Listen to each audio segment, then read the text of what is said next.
everyone, thanks for joining Learn to Play Games. My name is Lance, and in today's video I'm going to be covering my top 5 games for 2022.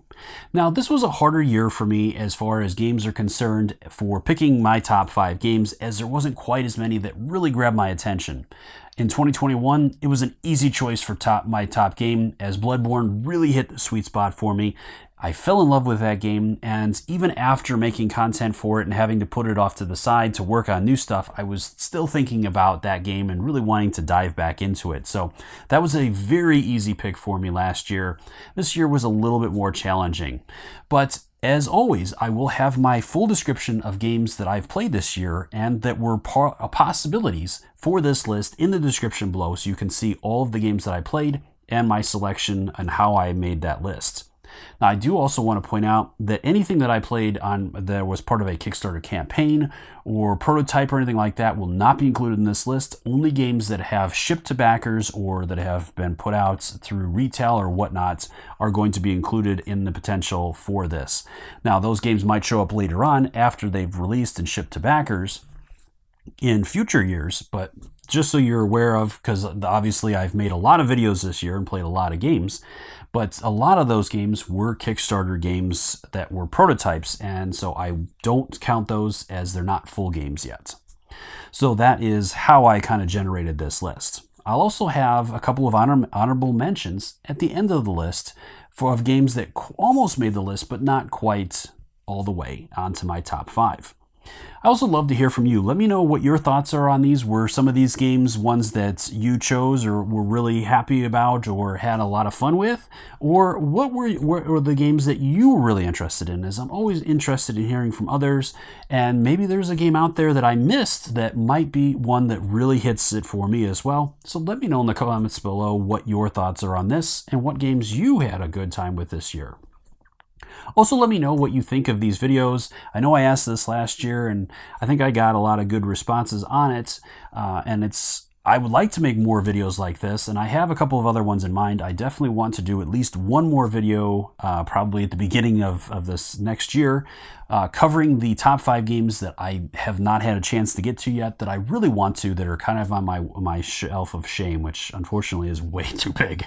Obviously, with a channel like mine, I don't get to play as many games as I would like to, because I'm always working on new stuff. So anyways, that one is probably going to be coming shortly, but let me know if you want to see more of these as well. I'm definitely interested in hearing from you on that and seeing what you as the viewers like to see from my channel. So as always, if you like what I do, if you find this helpful, please consider hitting that like button and subscribing to my channel. It's one of the easiest ways you can support channels like mine, so we can all continue to grow, be able to produce this content. If you want to get notified anytime I drop new videos like this one, or unboxings, teaching videos, and playthroughs, hit that notification bell, and that'll let you know whenever I drop new stuff.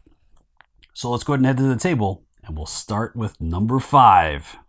That is Moonrakers. This is a game by Ivy Studio. It is a 1 to 5 player game that takes roughly an hour to 2 hours to play and can be played in a number of different ways. And that is the main reason why this one fell onto my list and is at number 5. I love the fact that this game has many different ways of playing it. And now that they have the new expansions that will be shipping shortly, they have expanded that even further. So you can play cooperatively, you can play competitively.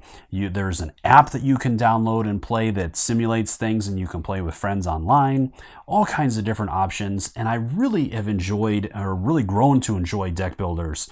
And I'm always looking for new ways that people are going to create, or designers are going to use that mechanic to make it a little bit different. I'm a huge fan, obviously, of the Legendary games, but they're very basic in a lot of the ways that they play.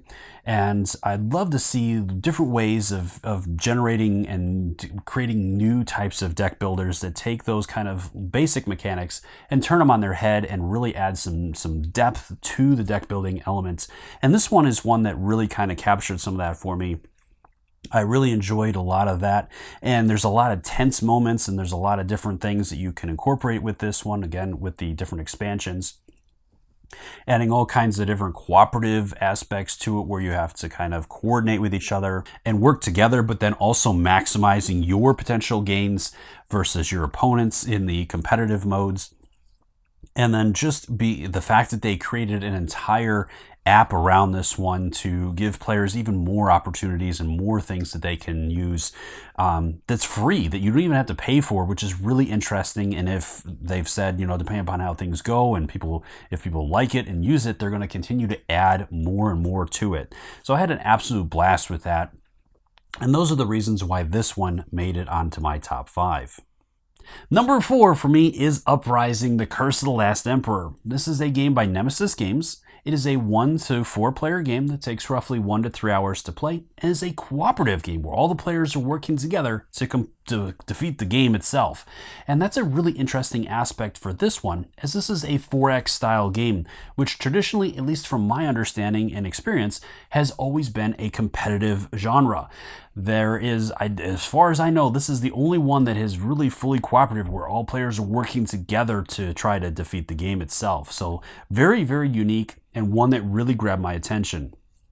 Now this one is a rules heavy one, and there's a lot to it, but once you get it down, and the rule book, I think for the most part, there are a couple of areas that I had some issues with, but for the most part does a really good job of laying everything out for you. And I didn't have a ton of questions after reading it, and I had a chance to play it a number of times and had a great time with it. Now, it is one that is also very challenging. You are going to probably lose this one more than you're going to win this one, but that's what makes it really exciting as well, and what I really love about cooperative games. I don't want the game to go easy on me. I want a challenge.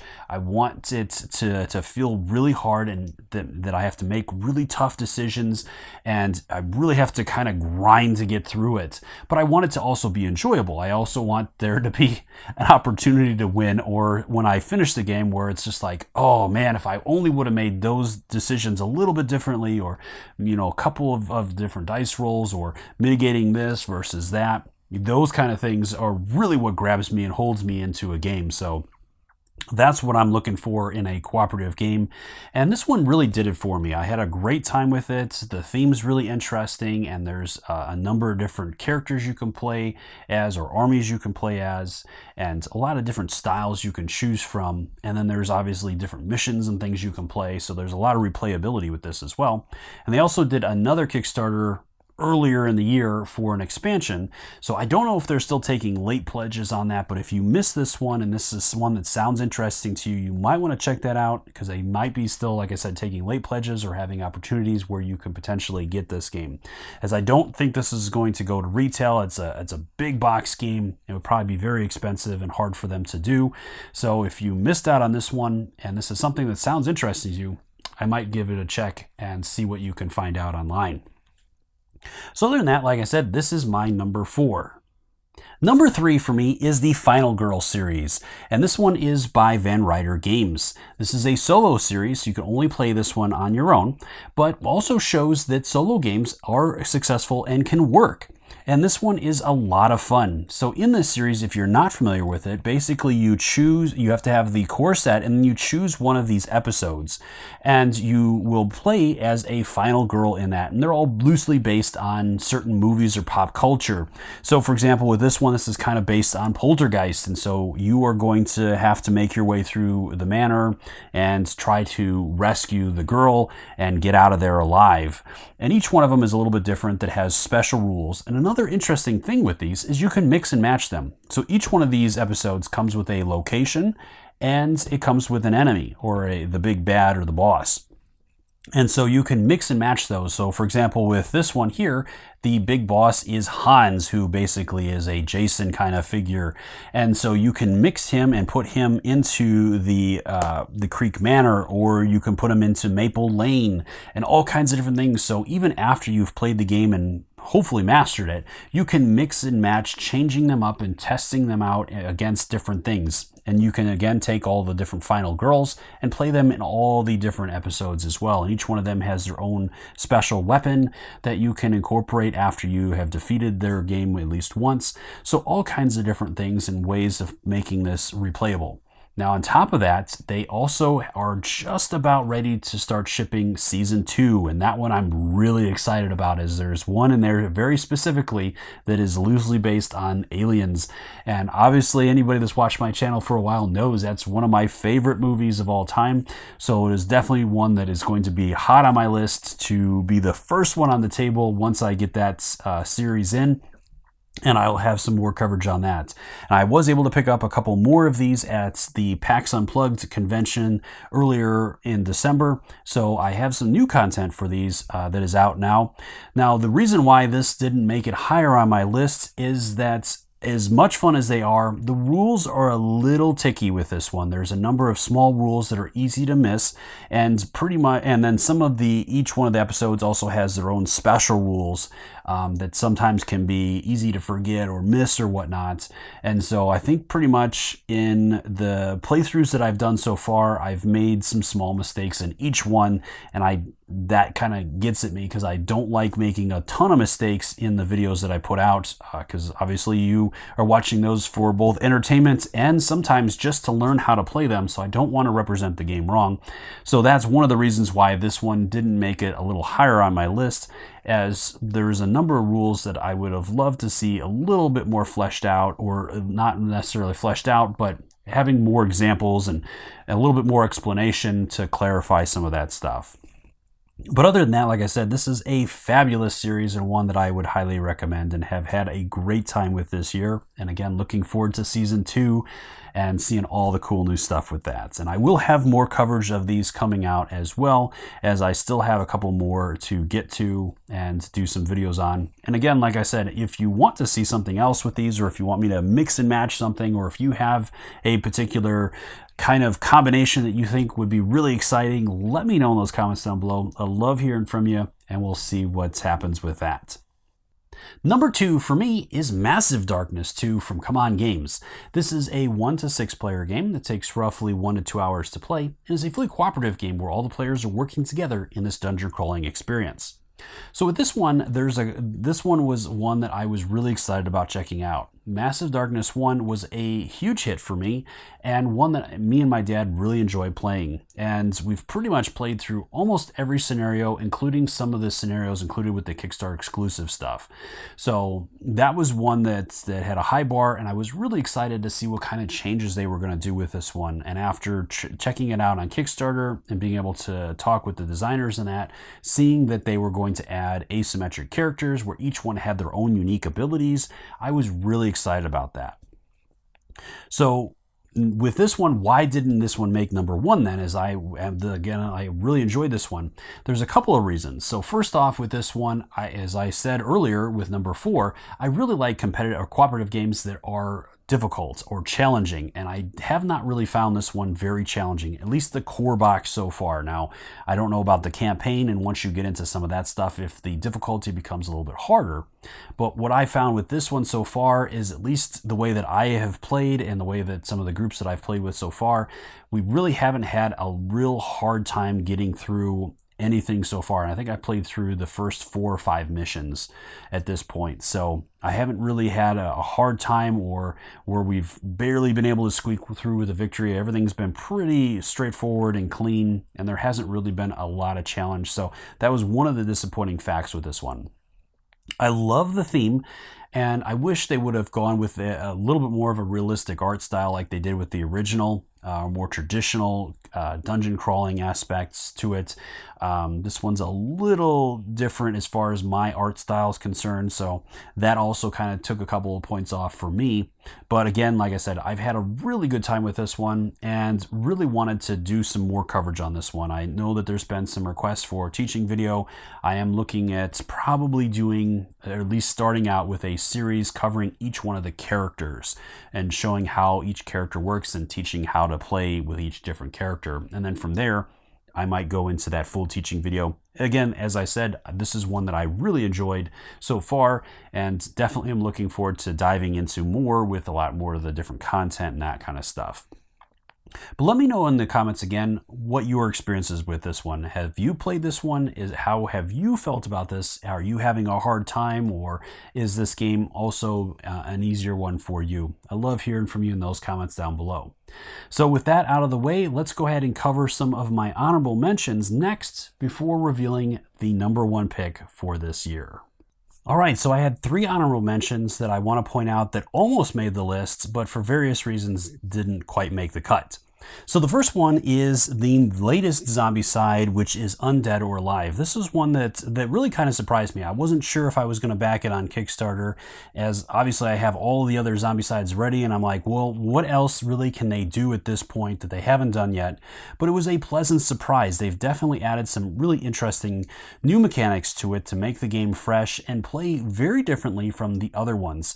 With this one being able to manipulate the different spawn points and having all these different things in there, as well as the balconies and the train and all kinds of other stuff, it keeps the game feeling fresh and unique and is enjoyable to play and a different experience from some of the other ones. Obviously, the medieval one is my absolute favorite so far, but this one definitely adds some really cool things that I kind of wish they would go back and kind of add to some of these other older Zombicides as well. So definitely one I would recommend checking out if you're a Zombicide fan, as again, like I said, it definitely adds enough new in there to keep the game fresh. So next is Alien: The Fate of the Nostromo. This is one from Ravensburger, and if you've ever played Horrified, this one takes a lot of cues from that, and you'll be pretty familiar with the rules going into it if you know how to play Horrified. So there are a number of changes to it to make it unique and make it feel more like Alien, and they do a great job with it. And this is another one, like I said before, I'm a big fan of the Alien franchise. So definitely one that really hit a number of boxes for me and is a fun, lighthearted one that you can throw down and have a really good time with. Now, it's not super challenging, but again, I haven't included Ash with this one as well, which he bumps up the difficulty a little bit harder as it gives another enemy that you're kind of trying to avoid or gives you all kinds of problems. But definitely one I would recommend checking out, especially if you're a fan of the Horrified series. This one kind of falls within that and does a number of good things as well. And my final choice is the G.I. Joe deck builder. Again, I'm really starting to enjoy a lot of different deck builders and looking for different things within them. And the G.I. Joe deck builder adds some different elements to it. There is a fair amount of luck with this one. It would be cool to see with some of the expansions, maybe some mitigation or more mitigation or different things to give it a little bit more strategy, as you are relying a lot on the dice, which is what kind of pulled it down from my top 5 and it just kind of falls to an honorable mention. But one I had a good time with, and the other reason is that the rule book is a little rough. There are some spots that would definitely be helped with some additional examples and a little bit more explanation. So again, I understand how difficult rule books are, and obviously with somebody of my experience actually being able to teach these games, I definitely understand and appreciate a good rule book, and I understand the challenges to that as well. But it is definitely something that a lot of games could use, is just a bigger rule book. I know a lot of people don't like reading long rule books, but having rule books that have more examples in them and really kind of flesh out some of this stuff, I think would help in the long run, as that would avoid a lot of the questions that kind of come up in some of the difficulties with these games. But those are my 3 honorable mentions. And so at this point, we're moving on to my top pick for 2022. #1 for me, of course, is Oathsworn. So anybody that's followed the channel for a while knows how much I've been excited about this game. This was my top pick for Gen Con when they showed it off the very first year before Kickstarter. I think it was 2018 or 19 or something like that. And just caught me off guard. I had not heard of it yet. And when I saw it at the show, it absolutely blew me away. And now that I have it in my hands, it is unbelievable. This is a true labor of love.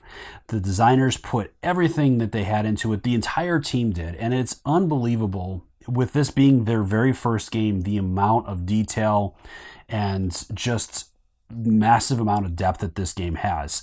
Being able to choose between cards and dice, being able to have a fully narrated campaign by a a famous actor being able to read it yourself if you want to. You don't have to use the app if you don't want to. I mean, just every aspect of this game they really put a lot of time and effort into.